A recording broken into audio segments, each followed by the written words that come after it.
উত্তর দিনাজপুর রায়গঞ্জ থানার মোহিনীগঞ্জ থেকে ঠাকুরবাড়ি রোড যাওয়ার রাস্তা, মেঠো রাস্তা। কি সুন্দর ইট শোডিং করে করা আছে, চারিদিকে সবুজ শ্যামলা।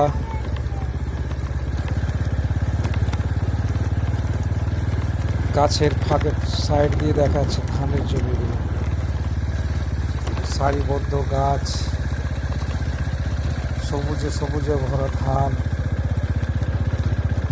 এটাই আমাদের বাংলা, পশ্চিম বাংলার রাস্তা, গ্রামীণ রাস্তা। এত সুন্দর, দেখে মন জড়িয়ে যায়। কি মনোরম ভিউ।